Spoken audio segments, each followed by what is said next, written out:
Welcome to the Walton Pi. Today we're going to go through some worked examples together of different problems that involve related rates, as well as going through some tips and tricks that I use when trying to solve these problems. Alright, let's jump into our first related rates problem. Let's suppose that we have some little kid who is blowing bubbles. So he's got his little thing, he's really happy, he's got a big smile on his face as he's holding up this little bubble blower, and he's blowing all of these different bubbles that are just going happily around the screen, and like occasionally we have some that pop, like that one, kind of sad, but he is blowing a new bubble right here, and it is getting really big really fast. But what he wants to know, so let's give him a name. Let's say that this is Jeffrey. Let's say that Jeffrey wants to know how fast is his bubble getting bigger. So he knows that Jeffrey can blow, let's see. So we got Jeffrey. He can blow at, he can blow 1 liter of air in 1 minute. So he can blow at 1 liter per minute. And let's suppose that Jeffrey has some Wonka, like Willy Wonka style bubble mix that won't ever pop. At least not until you decide that it's going to float in the air like this one. And so let's say that he has a bubble that's never ever going to pop. He can just keep blowing it up forever. And he wants to know how fast is the radius of the bubble increasing after 20 seconds of blowing. So we're going to do a couple assumptions. We're going to assume that Jeffrey doesn't have to stop and take a breath.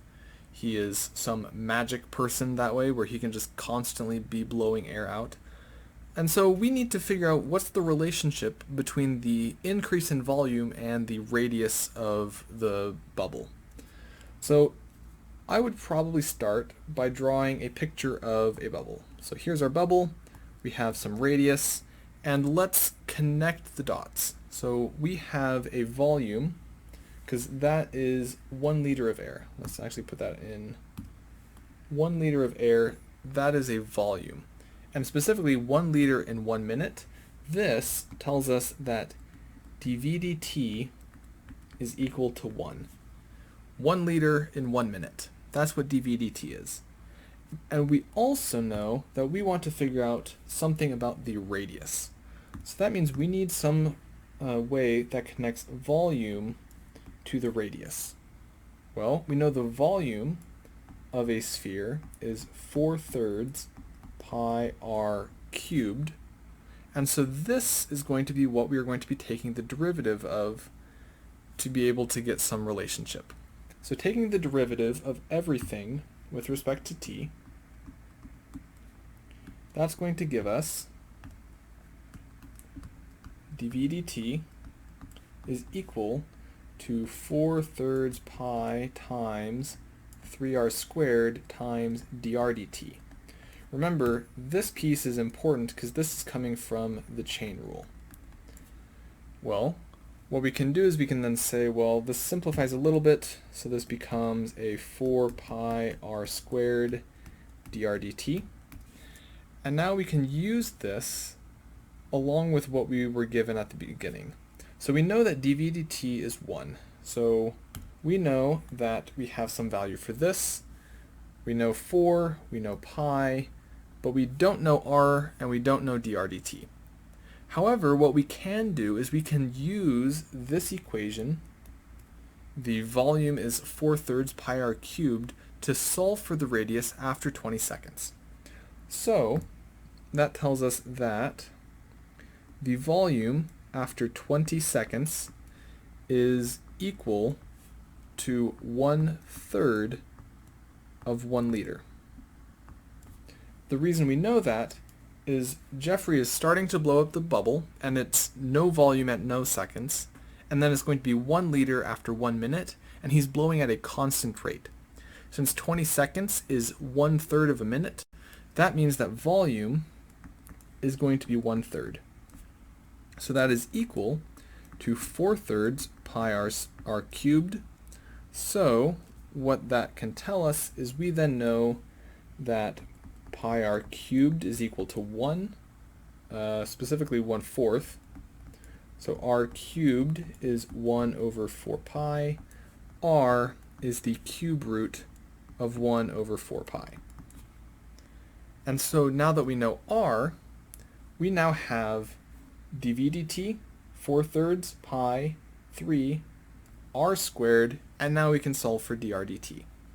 So plugging all of those things together, we get 1, so volume, or not volume, dv dt is equal to 1, which is equal to 4 pi r squared dr dt, which when we plug in what we know gives us a 4 pi times the cube root of 1 over 16 pi squared dr dt. And so then when we solve for dr dt, we find that dr dt is equal to 1 divided by 4 pi times the cube root of 1 over 16 pi squared, which actually has the ability to be simplified, because we can take this 4 pi and bring it inside. So this is a 1 over the cube root of 4 cubed pi cubed over 4 squared pi squared. So this becomes 1 over the cube root of 4 pi. And that's going to be what dr dt is at t equals 20 seconds. That's how we're able to go about doing this. But let's suppose that we were given something that wasn't quite that connected. Like this volume and radius, those are very, very closely connected. Let's suppose then that we were given two things that weren't quite as connected. So let's suppose that we have, let's not do another bubble problem. Let's instead say that we have some conical cone of gravel. So we have some sort of like conveyor belt that's going like this. It's moving stuff around, and we are just having a whole bunch of gravel come onto the top. And so we know that the volume, or specifically how fast we are changing the volume, so our dv dt is, let's say this is a really big factory. We have,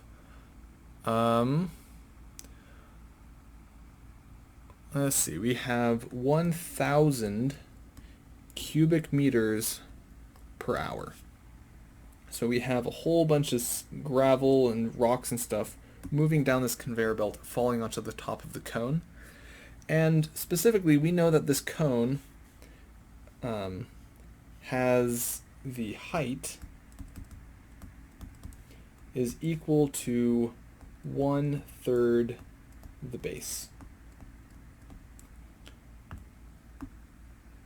So in other words, if we know that this distance is 3x, then the height of the cone is going, so cone shapes like that, height of the cone is going to just be x.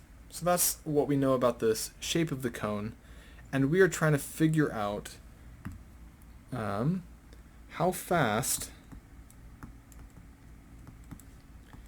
is the surface area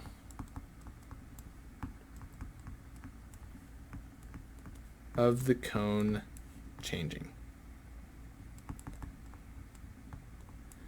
Now, first question, what's the surface area of a cone?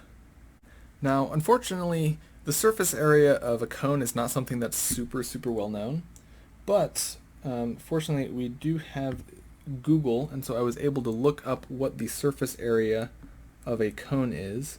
So the surface area of a cone is pi r squared plus pi r times the square root of h squared plus r squared. Now, since this cone is on the ground, we are going to ignore the pi r squared. So we are only going to be saying that surface area is pi times r times the square root of h squared plus r squared. So that is going to be what we are trying to figure out. We want to figure out what is the derivative of surface area. So we are going to look at S equals pi r square root of h squared plus r squared.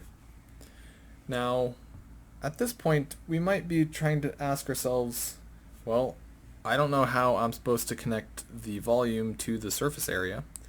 And you're probably right. I don't see a super easy way of being able to do that. However, we do know that the volume of a cone is equal to, we have a 1/3 base pi r squared times height, h. And we also know that in our cone, our h, or 3 times our h, is equal to 2 times the radius. So h is going to be 2/3 r. So we can replace h with 2r over 3 everywhere it showed up. So that tells us that we are dealing with volume is equal to, we have 1/3 pi r squared times 2r over 3.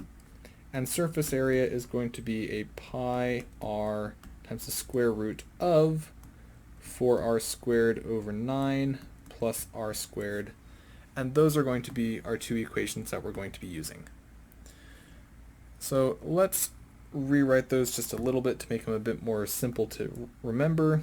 So volume is going to be a 2 pi r cubed over 9. And surface area is going to be a pi r times the square root of